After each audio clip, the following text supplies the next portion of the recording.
welcome. This is a pleasure for me. C'est un plaisir pour moi de vous accueillir aujourd'hui et de vous dire quelques mots et de vous parler un petit peu de la biodynamie. En fait, comme vous le savez certainement, nous célébrons cette année officiellement les 100 ans de la biodynamie et Déméter, qui est l'un des organismes certificateurs, a tenu à mettre à l'honneur tout au long de l'année 2024 les principes de l'agriculture biodynamique et aussi bien sûr à la fois les agriculteurs, les paysans et les vignerons qui appliquent ce modèle agricole. Alors, avant de rentrer un peu plus dans les détails, je voudrais vous dire pourquoi je suis là ici et surtout pourquoi j'ai démarré la biodynamie il y a maintenant 22 ans. En fait, c'est un long processus qui a démarré avec l'utilisation de l'homéopathie, puisque en 1987, j'ai eu quelques problèmes hépatiques et après avoir rencontré 2-3 médecins qui ont essayé de m'apporter des réponses, je dirais, conventionnelles à mes problèmes hépatiques, je me suis tourné par l'intermédiaire d'un ami vers l'homéopathie parce que je n'arrivais pas à régler mes problèmes. Et j'ai eu la chance de trouver un thérapeute qui, la première fois où il m'a vu, a identifié les raisons profondes pour lesquelles j'avais eu ces problèmes de foie, ces problèmes hépatiques, et surtout qui m'a réglé les problèmes avec l'homéopathie. Et 3 mois après, j'étais déjà plus la même personne.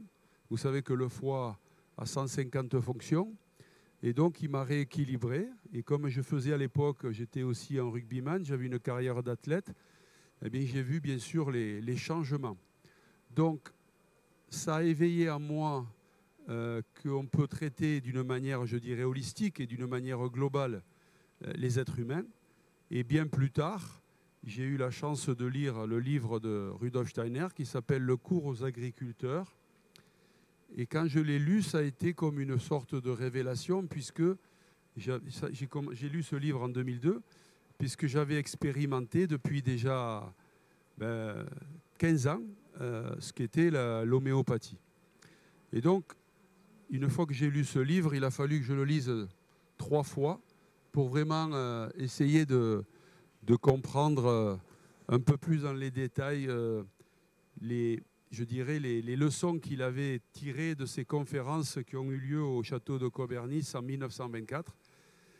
Et donc on a commencé à expérimenter. Et l'idée, bien sûr, c'était de comprendre un peu la beauté de la nature, la perfection aussi de l'univers, puisque parfois on se pose des problèmes, mais les gens oublient qu'il y a des milliards de galaxies et des milliards de planètes et des millions de planètes dans chaque galaxie.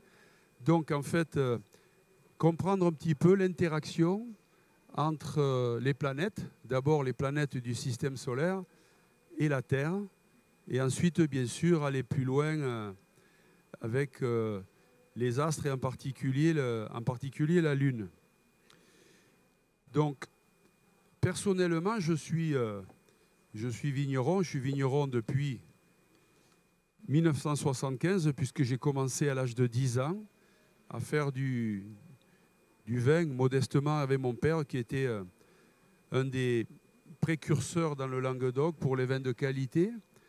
Mais à l'époque, en fait, c'était une époque de transition, puisque dans les années 60, il faut se rappeler que tout était bio. En fait, on mettait un peu de cuivre, un peu de soufre, mais les vins étaient faits de manière naturelle.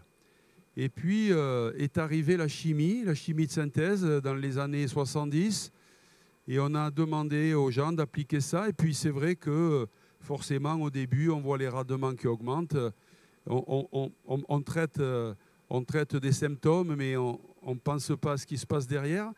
Et donc on a développé à la fois bien sûr aussi la qualité, puisque je dirais que dans les chais, ça a été une révolution, puisqu'on a apporté de la technique dans les chais, mais on a aussi, dans certains cas, développé ce qu'on appelle la standardisation, et la standardisation aussi du goût.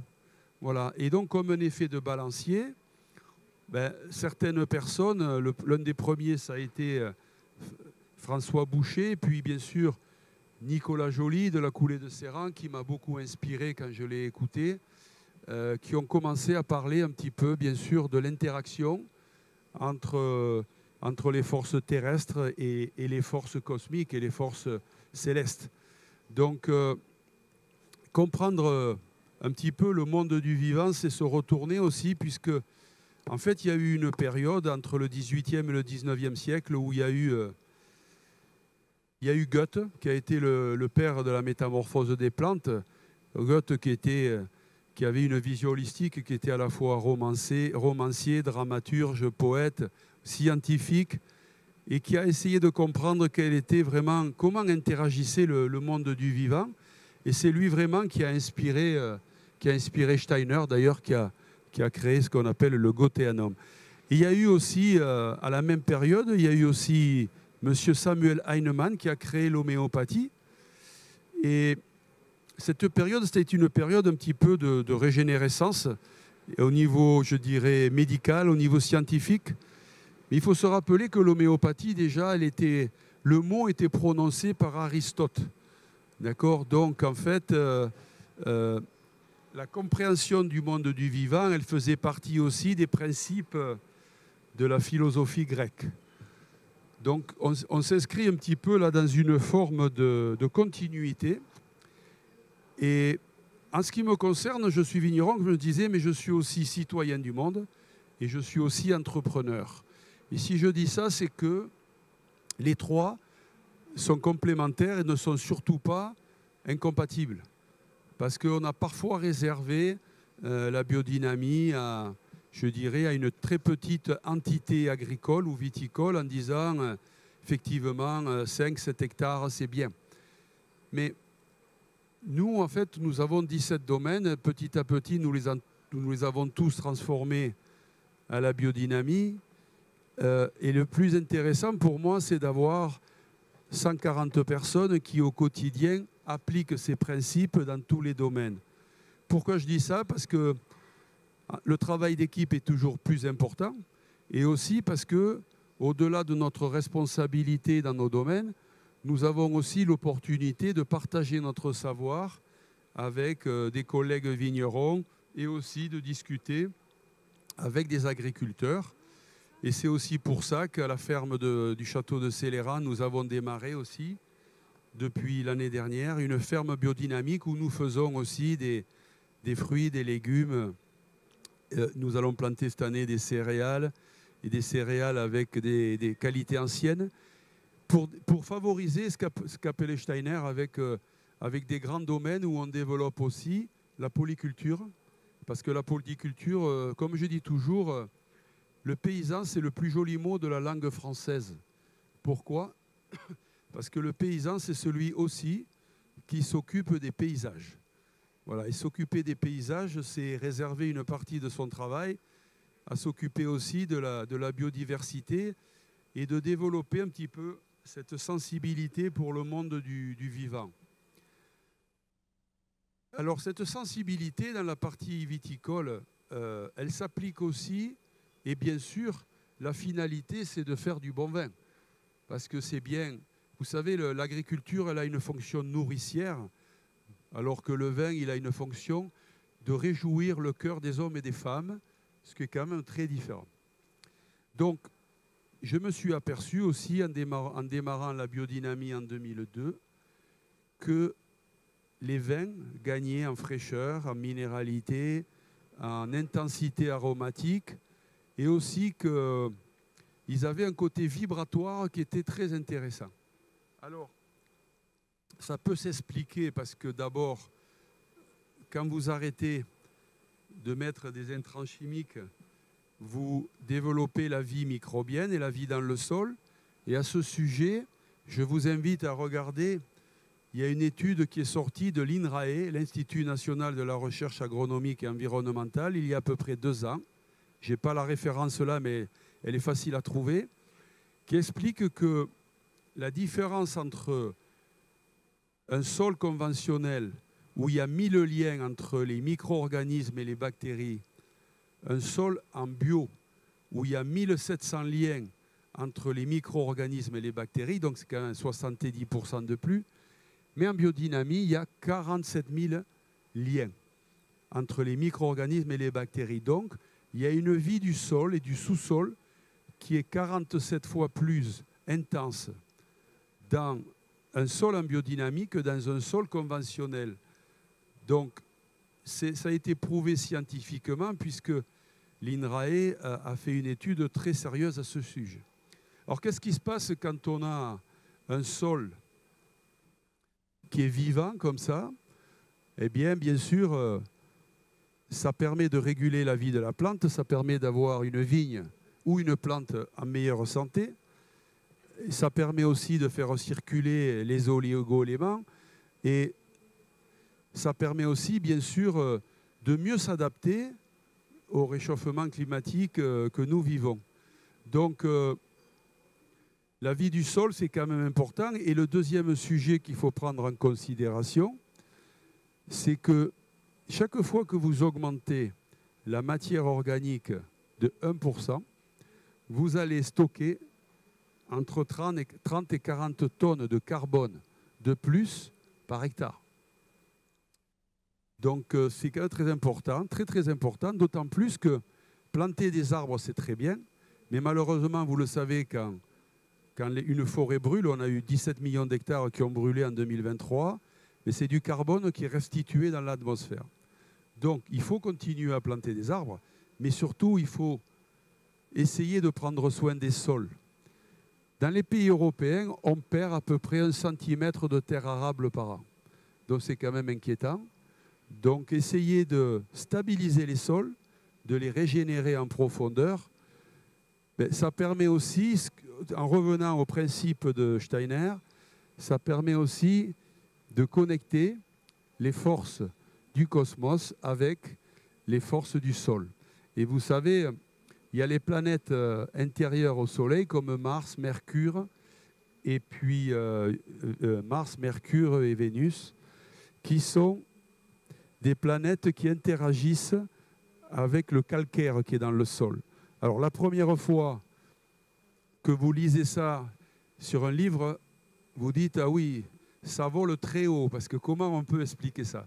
Donc Steiner avait conceptualisé ça, et puis donc ce lien entre ces planètes extérieures au Soleil avec le calcaire, et ensuite les planètes intérieures au Soleil comme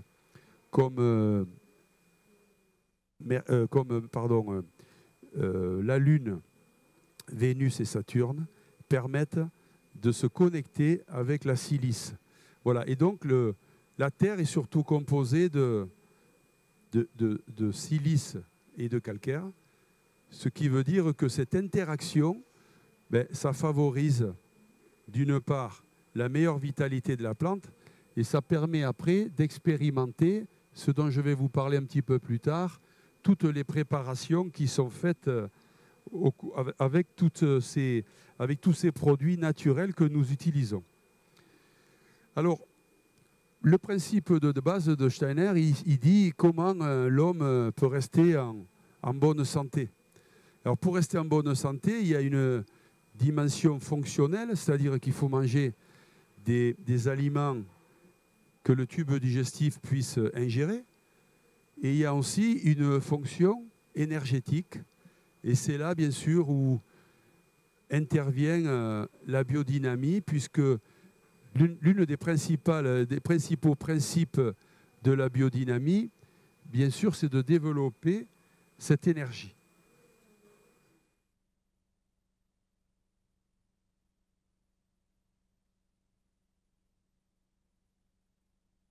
Alors Steiner, il a aussi bien sûr inspiré, M. Pfeiffer, j'en parlerai un peu plus tard, c'est lui qui est le père de la cristallisation sensible, qui est un concept un peu complexe, dont j'aurai l'occasion de revenir. Et il a inspiré aussi Maria Thum. Maria Thum, c'est celle qui a créé le calendrier lunaire et le calendrier astral. Donc ça, c'est venu un peu plus tard. C'est venu dans les années 60-70.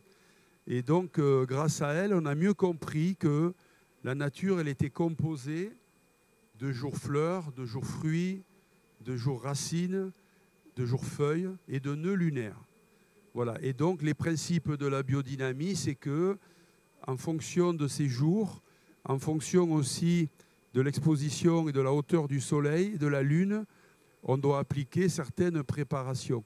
En fait, la biodynamie, ça demande beaucoup de précision. Donc, c'est vraiment une ouverture qu'il faut avoir.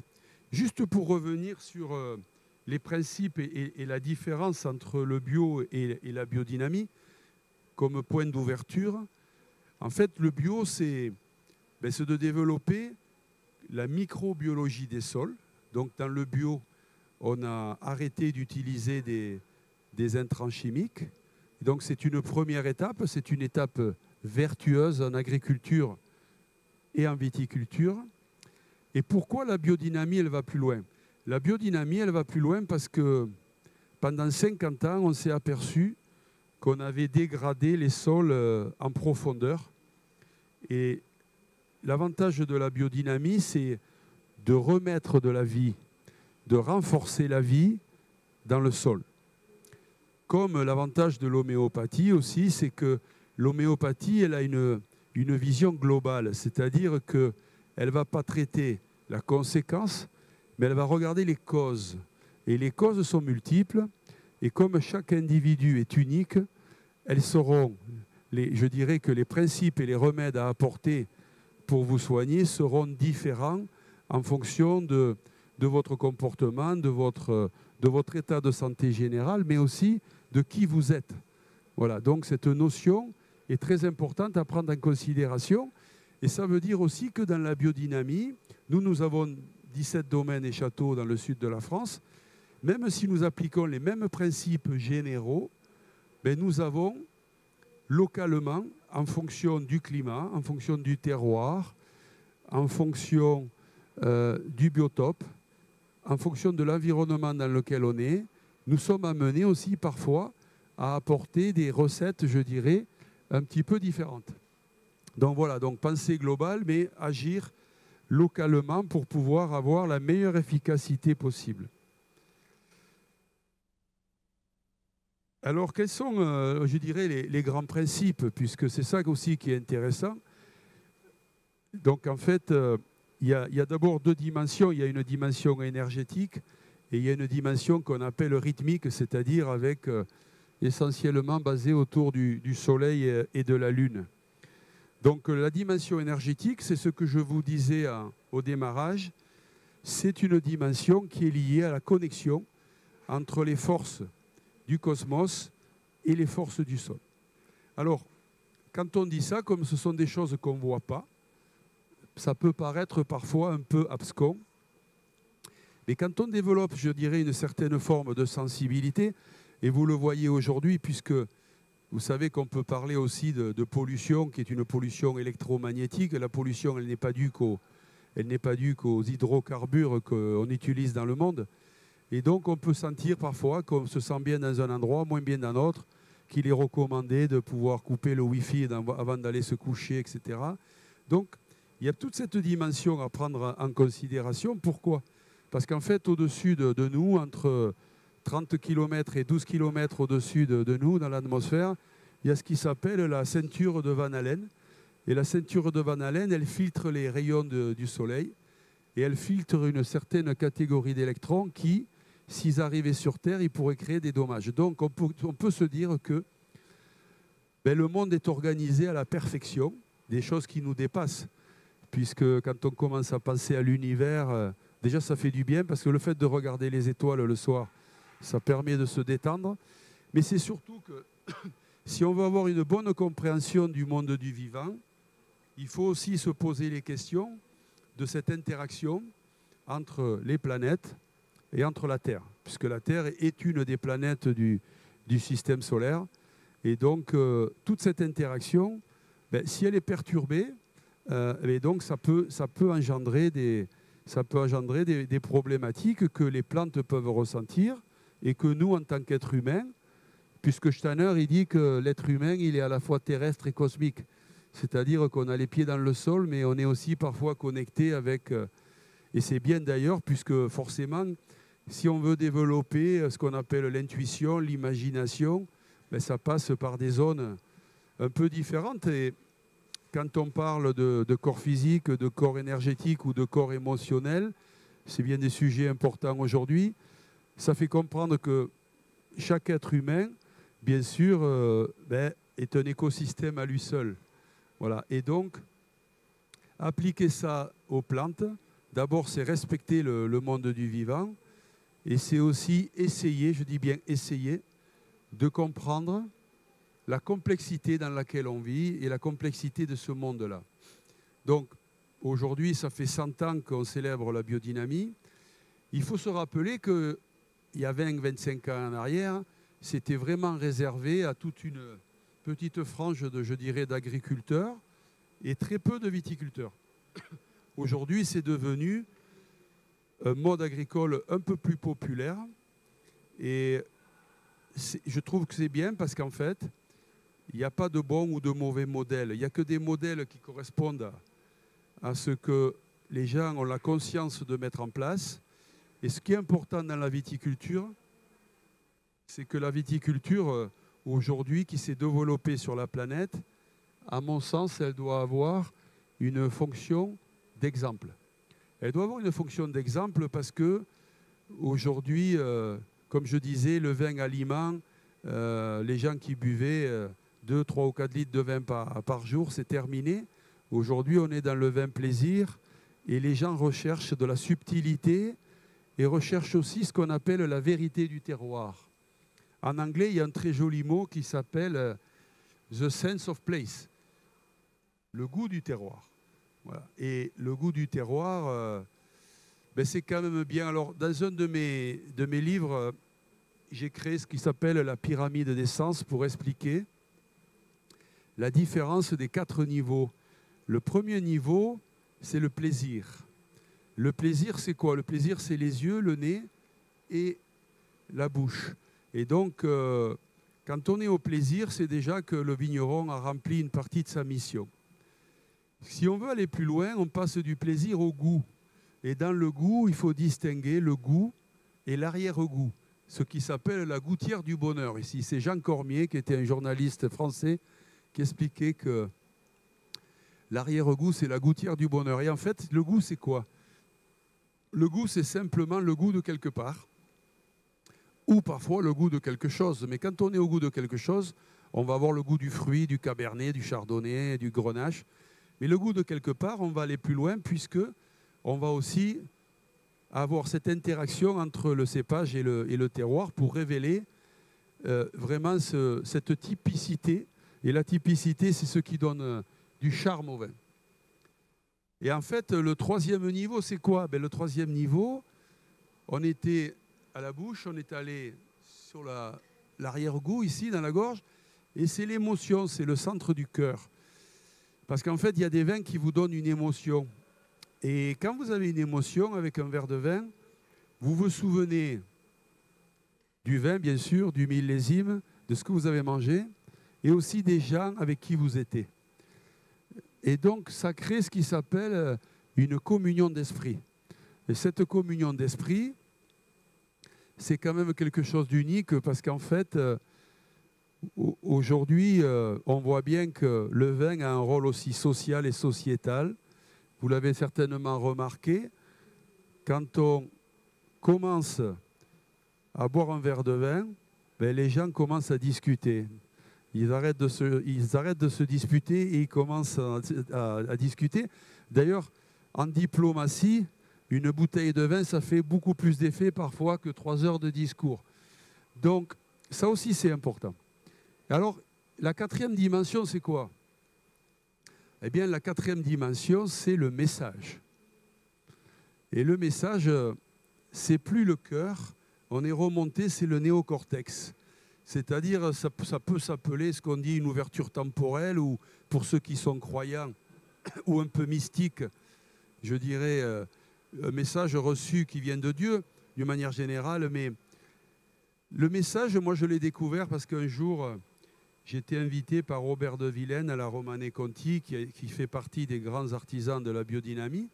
Et il m'avait ouvert un millésime 1942.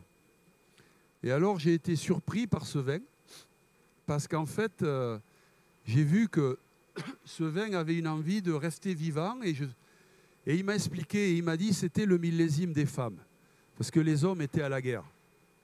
Et j'ai senti une différence dans ce millésime. J'ai senti ça, mais j'ai senti aussi la souffrance dans ce vin. Et cette volonté de ne pas mourir, de rester vivant pour témoigner. Donc, quand je suis rentré chez moi, j'ai un peu conceptualisé ça. Et c'est pour ça qu'on a décidé après de créer sur 2 terroirs d'exception, à la fois le Clos d'Aura, qui est un vin sur un terroir extraordinaire, qui est une faille géologique entre des calcaires et de l'argile, et donc où on a magnifié un petit peu ce message, et on a révélé vraiment ce qu'est un grand cru en Languedoc. On est en altitude, on est sur la Livinière, une appellation dans le Minervois, et l'idée c'était de créer un vin avec une forme de multidimensionnalité. Et en fait, ça c'est un concept important de comprendre. Un vin qui vous fait plaisir ou qui a du goût, c'est monodimensionnel, et un vin multidimensionnel, c'est-à-dire un vin qui vous amène plus loin et qui se connecte avec votre être le plus profond. Ça vous arrive d'avoir ce type d'émotion ou ce type de vibrations qui font que vous devenez pendant un moment quelque chose, une personne différente, parce que vous vous connectez avec quelque chose qui vous transperce, et c'est dans l'ordre de l'indéfinissable. Alors le message du Clos d'Aura, c'est paix, amour et harmonie. Alors la paix, bien sûr, parce que c'est la paix du cœur et de l'esprit. L'amour, c'est parce que c'est un sentiment qui, que ce soit dans un vignoble ou dans la vie, il génère quelque chose de spécial. Et l'harmonie, c'est que sur certains de nos domaines, on utilise aussi l'attraction animale. Alors l'attraction animale, elle permet de connecter le monde minéral, le sol, le végétal, la vigne, puis la biodiversité autour, et les êtres humains. Et dans ce sens, de manière symbolique, quand vous travaillez avec une mule ou un cheval, vous arrivez à comprendre tout cet écosystème. Alors, je parle de la mule et du cheval, pourquoi? Parce qu'en fait, vous savez, en France, il y a une expression qui dit « stupide comme une mule ». C'est vraiment quelque chose de regrettable, parce que les mules, elles sont très intelligentes. Et vous savez que les mules, elles n'ont pas de fer sous les pieds. Donc, elles ont une connexion au sol 10 fois plus importante qu'un cheval. Donc, un jour, mon directeur au Clos d'Aura, il a dit à notre muletier qui s'appelle Nicolas, il faudrait que tu ailles travailler dans cette vigne. Et bien sûr, Nicolas y va, mais la mule, elle n'avait pas envie de travailler. Et donc, ils se sont un peu disputés parce que le muletier est rentré chez lui. Mais en fait, je lui ai dit, Olivier, comment tu veux manager quelqu'un qui parle à l'oreille d'une mule? J'ai dit, laisse tomber. Dis-lui, il faut que tu travailles cette parcelle, mais il ira le jour où la mule voudra y aller.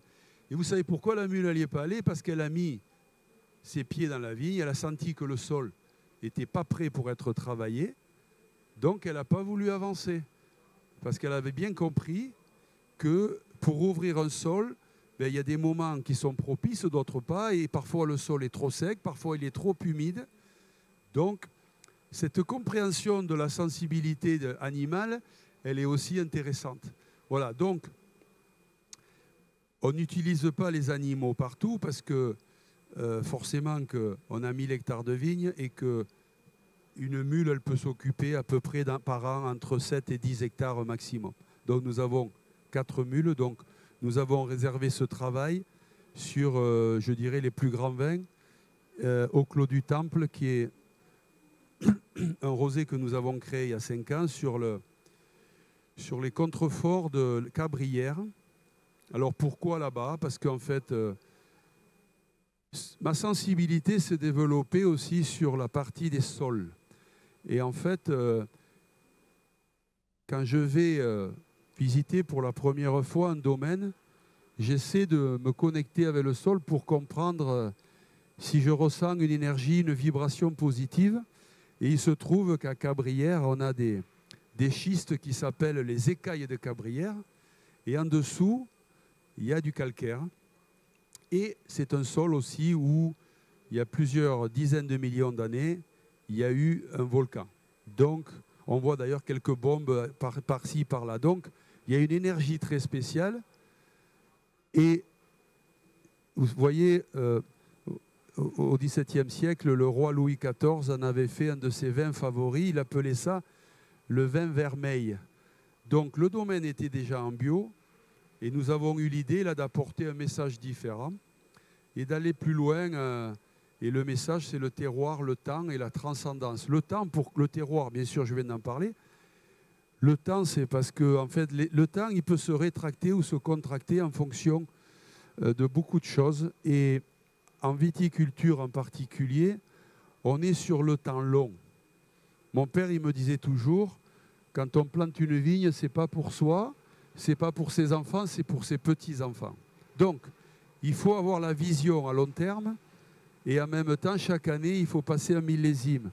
Quand je dis ça, c'est que le choix du cépage, le choix du porte-greffe, du clone, mais aussi, est-ce que c'est de la sélection clonale ou la sélection massale, l'écartement et la vision qu'on peut avoir du vin qu'on va vouloir faire pendant les 20, 30, 50 ou prochaines années. Donc, le vin, c'est un message intergénérationnel. Et quand je suis arrivé au Clos du Temple, j'ai juste eu la sensation qu'on pouvait faire un vin rosé unique, parce que c'est l'un des rares endroits en France où les cinceaux vieillissent longtemps, et aussi parce qu'on avait des vieilles vignes. On a un sanctuaire avec 13 cépages, dont 2 qu'on n'arrive pas ampélographiquement à retrouver, donc c'est une part de magie, et aussi parce qu'il y a une forme sur ces terroirs de ce qu'on appelle la verticalité. Voilà, et la verticalité, c'est quoi dans le vin? En fait, la verticalité, c'est quand il y a à la fois que le vin occupe les palais, mais qu'il y a aussi une forme sur la langue qui fait que le vin monte, et ensuite une forme de profondeur. Donc c'est tridimensionnel. Voilà, donc, et cette forme de verticalité, on la retrouve souvent sur des terroirs où il y a du calcaire et aussi parfois sur le granit, parce que ce sont des pierres très réactives. Voilà, et en fait, ce qui est intéressant, c'est que les sols basiques donnent des vins avec de l'acidité et les sols acides, comme les schistes, donnent des vins avec peu d'acidité. Et au Clos du Temple, on a les deux. Extraordinaire, puisqu'on a des schistes en surface et en dessous, on a des calcaires et un peu de sol volcanique. Donc, le sol, dans la vigne, c'est ce qui fait la différence. Et quand le vigneron il comprend ça, ben, en fait, il ne peut pas, je dirais, compromettre cette vie du sol ou réduire l'impact de la qualité du sol sur son vin. Parce que sinon, on va revenir d'une forme de multidimensionnalité à une forme de monodimensionnalité. Et je ne sais pas si vous l'avez déjà remarqué, mais quand vous servez des vins dans les verres, et si vous dégustez 3 vins différents, ou 5 vins différents, vous avez des vins, en particulier les vins rouges, de la première minute à la dernière, ils vont goûter de la même façon. Ça s'appelle la monodimensionnalité. Et vous avez des vins, vous allez les découvrir. Parfois, ils sont légèrement un peu sur la réduction. Vous tournez un peu le verre pour qu'il s'ouvre un peu. Et petit à petit, au long des minutes et des heures, le vin va s'ouvrir et il va vous délivrer un message différent. Et c'est ça le message d'un grand vigneron. C'est celui qui a compris, d'abord qu'il faut, quand on ouvre une bouteille, il faut laisser sa chance au vin. Parce que porter des jugements définitifs en 5 minutes, c'est dommage. Et c'est pour ça qu'il faut faire une grande différence, messieurs, dames, entre déguster et goûter. Symboliquement, déguster, ça ne fait pas appel à votre corps entier. Déguster, ça fait appel à votre organe buccal et à votre organe olfactif. Donc, il vous manque le plus important. Il vous manque l'ingestion. C'est pour ça que goûter un vin, le mot d'ailleurs dans la langue française est beaucoup plus joli, parce que goûter, ça fait appel bien sûr à la dimension du goût. Et donc goûter, c'est rentrer en vibration au niveau de votre corps tout entier. Et c'est là où, par les micro-organismes du vin, par cette vie mystérieuse dans le vin, que Bruno Quenu d'ailleurs a très bien expliqué dans son livre qui s'appelle « La vie mystérieuse du vin », ben c'est dans toute cette forme de subtilité qu'on va découvrir si un terroir est grand et si un vigneron a été à la hauteur de son terroir. Parce que faire bon quand le terroir est grand, excusez-moi, ce n'est pas un acte de bravoure et de prouesse. Faire très bon quand le terroir est moyen, c'est que le vigneron a sublimé le terroir. Mais l'objectif, c'est quoi? L'objectif, c'est l'excellence. Donc, c'est l'adéquation entre un grand terroir et une dimension d'un vigneron qui a compris pourquoi il faisait ce travail et qui va plus loin dans sa volonté de promouvoir une forme de personnalité, de lien entre le terroir, les équipes et le vigneron qui est un peu le chef d'orchestre. Et donc l'excellence, c'est la voie à suivre. Mon père disait c'était les 1000 et un détails. Et parfois, une année sur 10, on va dans l'exceptionnel. Et là, il faut avoir l'humilité de comprendre que le vigneron n'y est pour rien.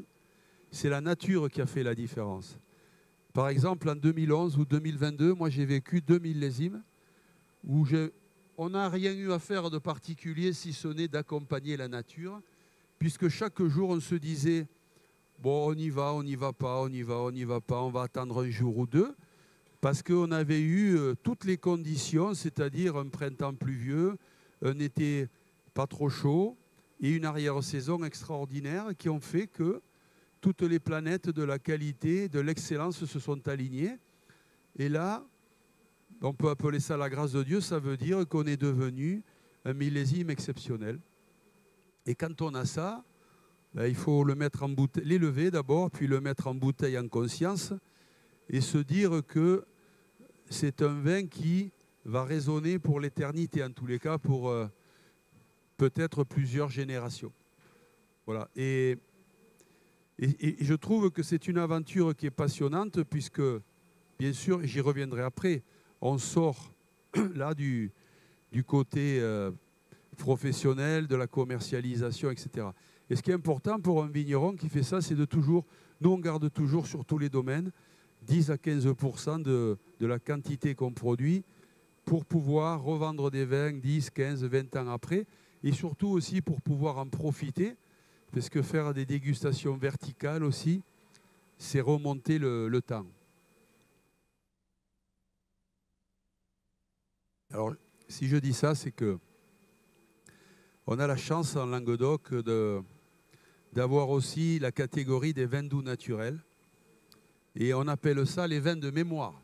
Donc des vins qui vous ramènent jusqu'au 19e siècle.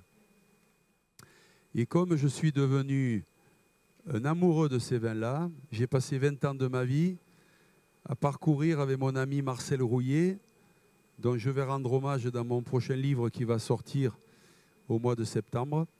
Je lui ai rendu hommage, entre autres, parce qu'en fait, il m'a ouvert les chais et il m'a permis de rencontrer des gens qui conservaient des vins comme ça, du 19e et du 20e siècle, dans leur chais, et qui le faisaient pour plusieurs raisons, mais surtout parce que c'est un message intergénérationnel et que souvent, ils sont la 5e, la 6e ou la 7e génération de la même famille à faire du vin. Et quand je parle de vin de mémoire, c'est qu'au XVIIIe siècle, et comme je disais tout à l'heure jusqu'en 1960, d'abord, les assemblages se faisaient à la vigne, puisque dans les vignes, il y avait plusieurs cépages. Par exemple, en Roussillon, il y avait du Grenache noir, du Grenache gris, du Macabeu, du Carignan dans la même parcelle. Donc ils ne s'embêtaient pas puisqu'ils mettaient tout ensemble déjà pendant les fermentations. Mais surtout, ce qui est intéressant, c'est de ressentir aussi la mémoire du temps.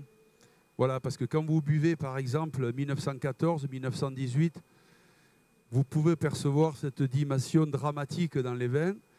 Pareil pour la Deuxième Guerre mondiale, puis vous sentez un peu un élan. Donc quand vous goûtez comme ça sur 10, 15 ou 20 millésimes, si un jour vous avez l'occasion, je vous recommande de le faire, parce que tous ces vins, ils n'étaient pas forcément en biodynamie, mais ils étaient cultivés simplement.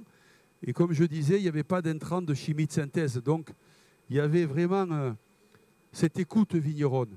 Puisque vous savez, déjà à cette époque-là aussi, on travaillait avec le cheval, il n'y avait pas de tracteur. Donc c'est un peu un retour aux sources. Bien sûr que il faut pas dénigrer les progrès qui ont été faits, puisque ça serait ridicule de dire on veut réinstaller ça. Il y a un philosophe russe qui disait la vraie connaissance, c'est le lien entre la philosophie, les religions, l'art et les sciences. Et je trouve que cette expression est très jolie parce qu'en fait, ça prouve bien la complexité des êtres humains. Et bien sûr que l'art, qui est la forme la plus aboutie du comportement humain, on la retrouve bien sûr dans la peinture, dans la sculpture, mais je dirais qu'on la retrouve aussi avec plus d'humilité dans le monde des vignerons. Parce qu'un vigneron, c'est souvent un artisan, mais ça peut parfois aussi être un artiste. Donc, pourquoi ça peut être un artiste? Parce que souvent, il faut qu'il révèle quelque chose, en particulier ceux qui ne s'inscrivent pas encore dans une tradition familiale. Il faut qu'ils partent d'une feuille blanche, et donc il faut qu'ils révèlent avec leur palette de peinture, leur pinceau, et il faut qu'ils révèlent quelque chose. Et donc on peut faire un chef-d'œuvre, ça peut arriver, et là on est immensément heureux, ou on peut aussi passer à côté. Donc la viticulture aussi, c'est une forme d'exigence en fonction des challenges qu'on se fixe. Parce qu'en fait, il faut viser haut et loin, et il faut avoir le curseur, comme je disais, à très long terme, mais aussi prendre chaque millésime comme une nouvelle forme d'expérience. Et en particulier de nos jours, vous savez, où avec le réchauffement climatique, on peut avoir des périodes un peu plus chaudes, surtout pendant la période estivale, où on peut avoir, à contrario, dans une même région, des pluies printanières beaucoup plus importantes. On peut voir aussi, vous l'avez vu, des périodes de gel plus intenses au mois de mai, alors qu'il a fait chaud les périodes d'avant. Donc, on assiste un petit peu à un léger dérèglement, je dirais, au niveau du rythme de la plante. Et donc, quand je dis ça, c'est pour revenir un peu à la dimension énergétique, c'est que la biodynamie, ça va stimuler les forces énergétiques de la plante. Donc, ça va la rendre plus forte.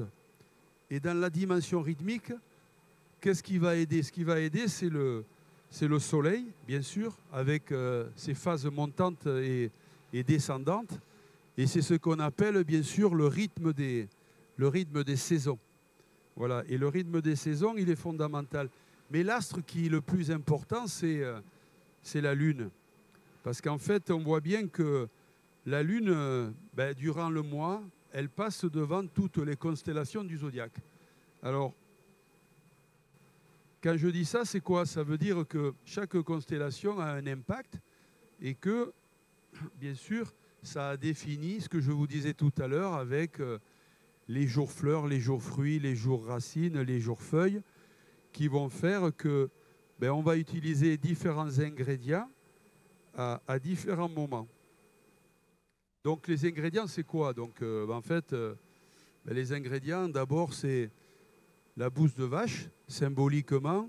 Il y a deux façons de l'utiliser. Celle qui a été faite par Maria Thum, qui est je dirais, une mixture entre différents ingrédients, en particulier des végétaux. Et donc, qu'est-ce que ça développe? Ça développe un petit peu la vie aérobie des sols. Donc ça permet au sol d'être beaucoup plus oxygéné et ça limite l'érosion.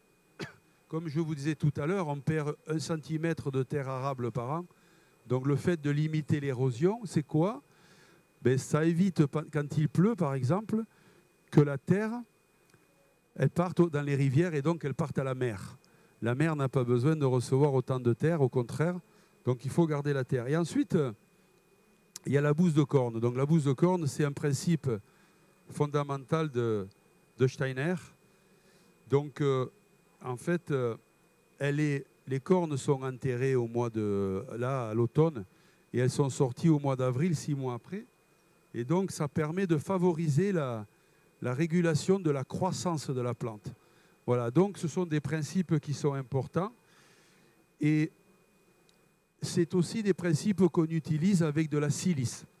Voilà, la silice, en fait, je l'ai dit tout à l'heure, c'est une pierre qui est très importante. Alors, juste quelques mots là-dessus. C'est qu'on s'est aperçu, bien sûr, d'abord Steiner, il n'a pas écrit pour la viticulture. Donc, quelque part, il a dit démerdez-vous. Ce sont les différents, je dirais, experts comme François Boucher et quelques autres, Maria Toum, qui ont travaillé là-dessus. Et si je dis ça, c'est qu'aujourd'hui, on se rend compte qu'avec le soleil, l'inclinaison du soleil, la force du soleil a changé. Elle dégrade davantage les tanins des vins rouges, par exemple. Donc, on doit maintenant protéger les raisins contre le soleil. Donc, ça veut dire que les recettes de silice qu'on appliquait il y a 50 ou 100 ans, on les a légèrement modifiées. C'est-à-dire, par exemple, on est passé de 7 grammes à 5 grammes, etc. Donc ça aussi, ça veut dire que la silice, elle est formidable à un certain grammage, puisque vous savez, on utilise de l'eau, et donc cette eau, elle a été dynamisée. Donc les dynamiseurs, c'est ce qui permet de faire rentrer, en tournant l'eau de gauche à droite et de droite à gauche, de créer un système qu'on appelle le vortex. Et ce vortex, il permet de capter les forces cosmiques. Alors, pour ceux qui sont en train de se dire « mais qu'est-ce que ça veut dire ?» Je vais vous donner un exemple. Vous prenez une bouteille d'eau dans une bouteille en plastique comme ça. Et il fait chaud.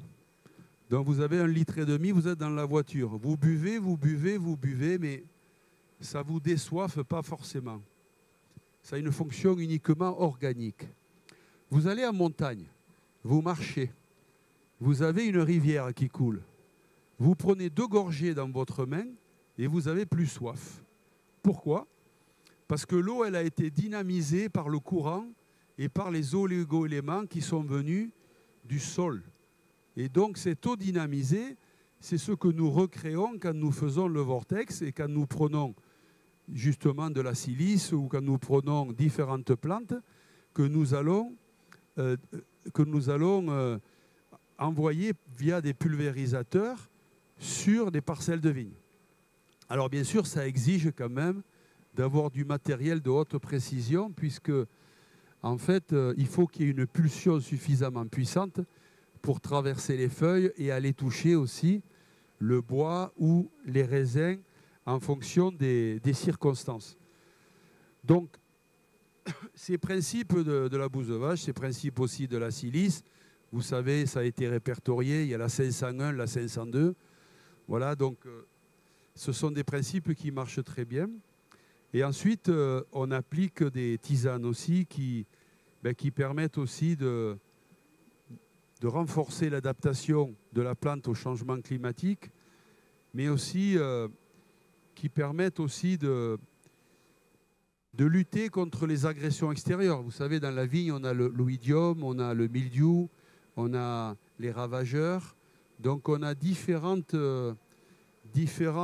problématiques liées à la sensibilité de la vigne, qui est une plante à la fois très costaud par ses racines, mais très fragile dans son système végétatif.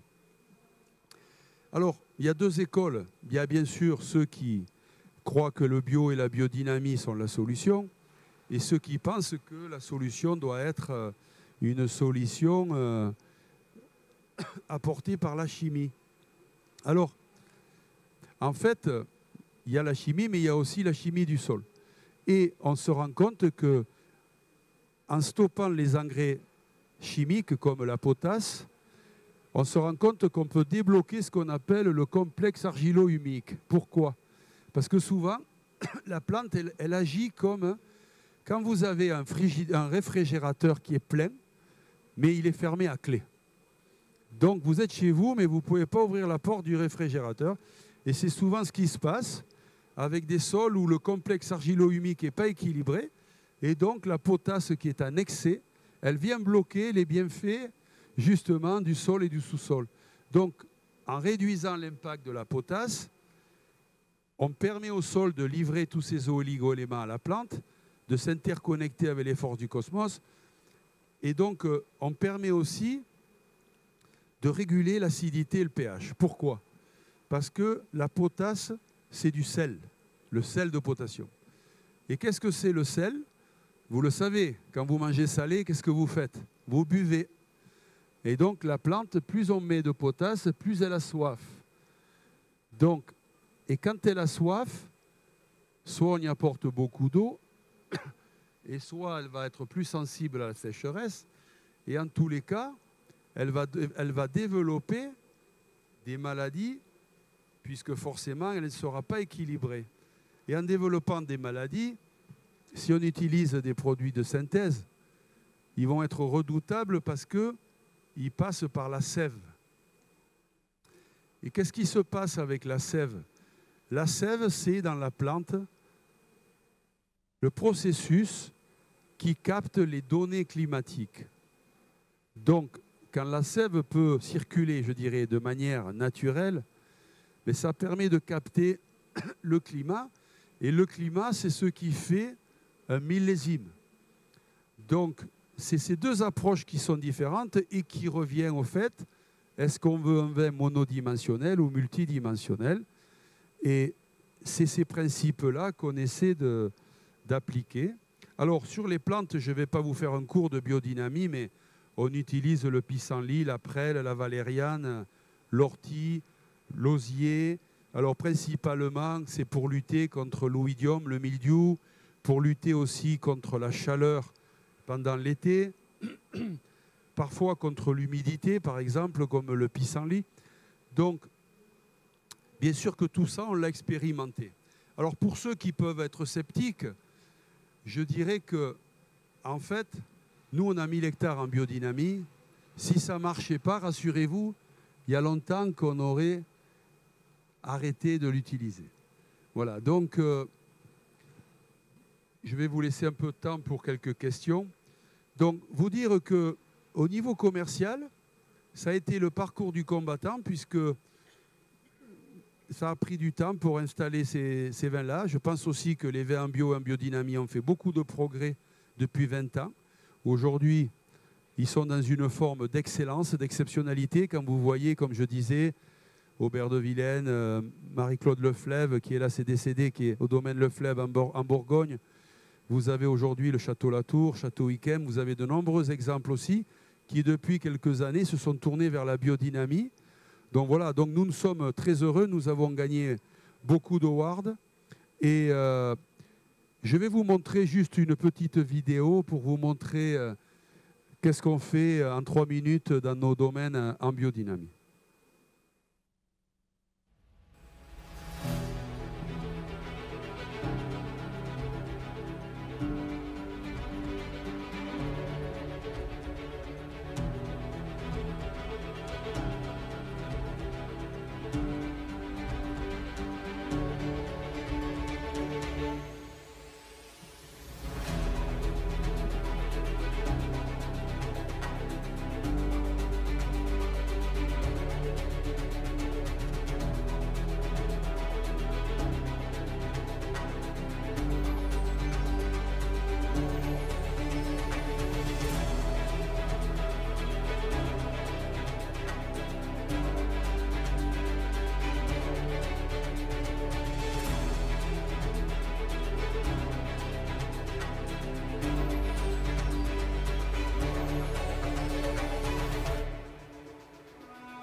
Voilà, écoutez, j'espère que vous avez passé un bon moment. Si vous avez 2-3 questions avant qu'on termine cette conférence, monsieur.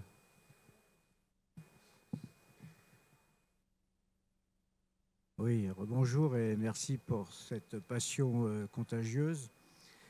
J'ai longtemps suivi dans le Bordelais.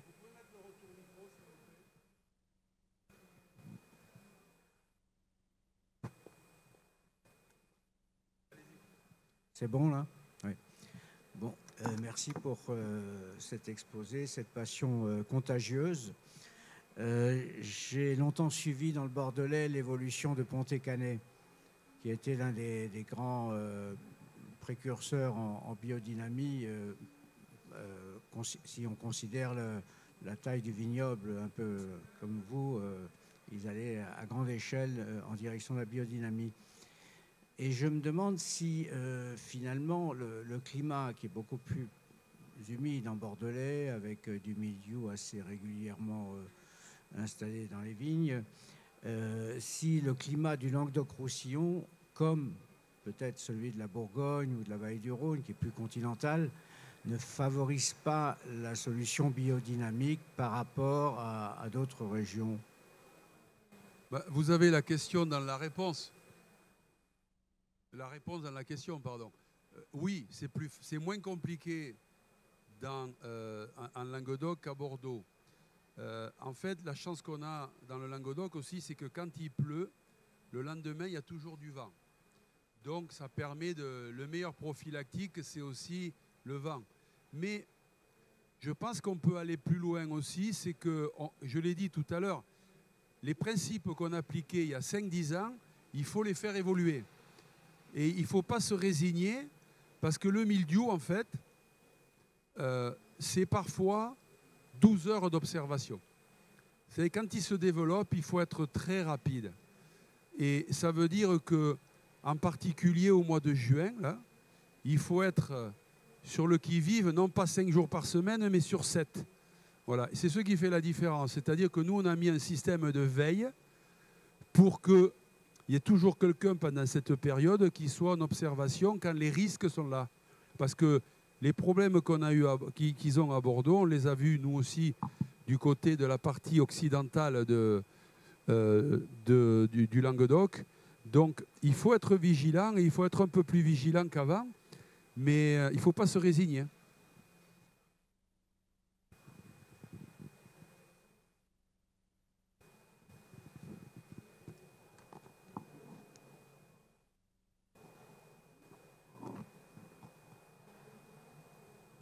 Écoutez, je vous remercie de votre écoute et puis je vous souhaite à toutes et à tous un très bon salon.